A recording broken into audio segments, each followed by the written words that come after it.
But கிரியேட்டிவாக எல்லா பீப்புளையும் ஒன்றா சேர்த்தோம் நாங்கள். ஸோ ஒன்றா சேர்த்து இந்த ப்ராஜெக்டை பண்ணோம். இவங்களுக்காக நிறைய இடத்துல போய் துபாயில் வந்து நிறைய நாங்கள் உட்காந்துருக்குறோம் to convince the producers and other staff. So so part and parcel.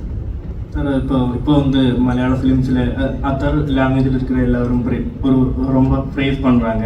But years back you did Malayalam film. So இப்போ பார்க்கும்போது எவ்வளோ சேஞ்சு வந்திருக்கு மலையாள ஃபிலிமில்? மலையாளம் ஃபிலிம் தான் எப்பயுமே சேஞ்ச் கொடுக்குறவங்க.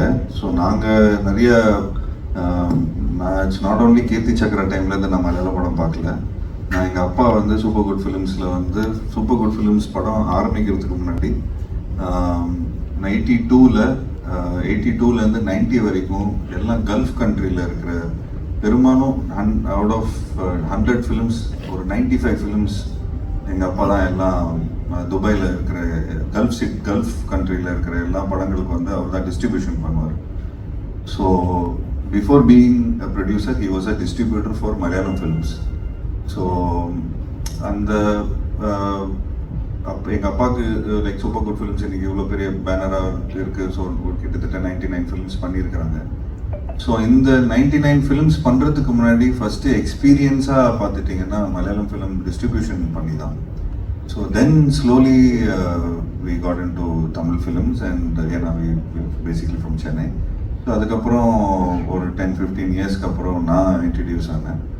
ஸோ அதில் எனக்கு வந்து கீர்த்தி சக்கரா படம் வந்து பேசிக்லி தமிழ்நாட்டில் வந்து ஆர்மி ஃபிலிம்ஸ் பெருசாக அந்த டைம்லலாம் வரல. இப்போ கூட எல்லாம் நிறைய ஆர்மி ஃபிலிம்ஸில் இப்போ அமரன் படம் தான் நல்லா போயிருக்கு. மற்றபடி தமிழ் சினிமாவில் வந்து ஒரு 3 விஷயம் ஒர்க் அவுட் ஆகுதுன்னு சொல்லுவாங்க. ஒன்று ஆர்மி ஒர்க் அவுட் ஆகுதுன்னு சொல்லுவாங்க, ஒன்று ப்ரெஸ் சம்மந்தப்பட்ட விஷயங்கள், ப்ரெஸ் சம்மந்தப்பட்ட விஷயங்கள் எதுவும் ஒர்க் அவுட் ஆகுதுன்னு சொல்லுவாங்க, கிரிக்கெட் சம்மந்தப்பட்ட விஷயம் எதுவுமே ஒர்க் அவுட் ஆகுதுன்னு சொல்லுவாங்க. பட் நான் எல்லாமே பண்ணியிருக்கிறேன். ஆர்மி ஃபிலிம் பண்ணேன். How can be why is it not working, why can't we do it அப்படின்னு சொல்லி தான் எடுத்து பண்ணோம். Even with go press film sir அது எப்படி சார் ஓடும், ஊமை வெளிகள் சார் அப்படி இப்படிங்கிற மாதிரி தான் பேசுவாங்க. அந்த படம் மட்டும்தான் சார் நான், மற்றபடி ப்ரெஸ்ஸில் வந்த ஃபிலிம்ஸ் எல்லாமே பெரிய இதெல்லாம் போனதில்லை, கிரிக்கெட் பெருசாக போனதில்லை சார் அப்படின்னு. ஸோ ஐ டிட் 83 மாதிரி ஒரு ஃபிலிம். ஸோ இந்த எந்த ஜானர்ஸ்லாம் பண்ணக்கூடாது அப்படின்னு ஒரு இதாக இருந்ததோ அது இன்னைக்கு சேஞ்ச் ஆயிடுச்சு. ஸோ அதில் வந்து ஏதோ ஒரு விதத்தில் பின்ன ஸ்டெப்பிங் ஸ்டோன். அண்ட் கீர்த்தி சக்கரம் ஆப்வியஸ்லி மறக்க முடியாத ஒரு படம்.